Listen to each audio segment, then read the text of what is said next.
Next up, we're making a full grain leather AirTag keychain. Now, the reason I started making AirTag keychains is because when I picked mine up from Apple, I picked up an Apple keychain and I realized they're using top grain leather for their leather products and full grain leather only here. The top grain leather from Apple is pretty manufactured. It's getting rid of all of the imperfections and things that you would want out of a full grain leather that gives it all that character. So I don't really like when it's super polished and super manufactured. So I want to go with a full grain Italian leather. In this case, navy blue Minerva, and the customer requested burgundy or red stitching. I chose burgundy for them, and I think it looks really, really good.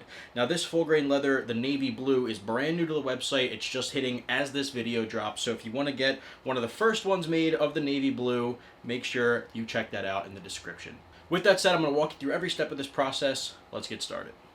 Now, I'm really excited about this navy blue Minerva making it to the website, and it may not have hit every single product just yet, but it's definitely on the AirTags, and a few others trickled throughout the site there, simply because I used to work with navy Pueblo.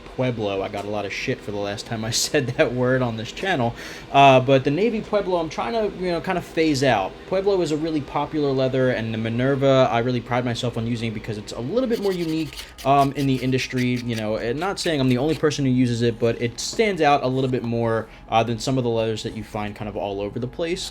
So this navy blue is really beautiful, and it ages just like the rest of the Minerva lineup that I have here, and I think it fits in really well. And the AirTag keychain is a perfect place to start adding it to the site because it's an awesome little product that ages so quickly because the keys can really get beat up in your pocket. You're kind of tossing them all over the place if that's what you're using this for, but it doesn't have to just be for keys, right? You can snap it along with your bag if you have like a laptop bag, you want to keep track of that at all times, things like that. You can even put one on your dog's collar if you really wanted to.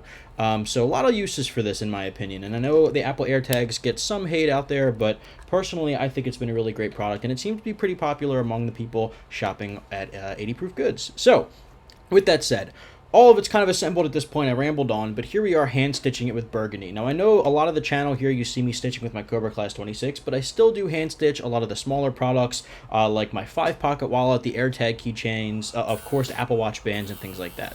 Here I'm sanding off that laser char on the edges, and I like to sand it by hand as well just to get the corners. I don't like using that sanding wheel too close to the keychain part where the key ring is. I don't want it to scratch that piece. So closer up there I use a little piece of sandpaper by hand, and then I burnish it with Tokonole and canvas cloth. And really, that's all there is to it. I think the antique brass hardware that you see pretty much throughout all of my products on the site goes really well with the navy blue Minerva. I think that's just a piece of hardware that I'll always be using is that antique brass. I think it looks really sharp. So drop a comment and let me know what you think. Of course, subscribe and like. It goes a long way to help build this small channel.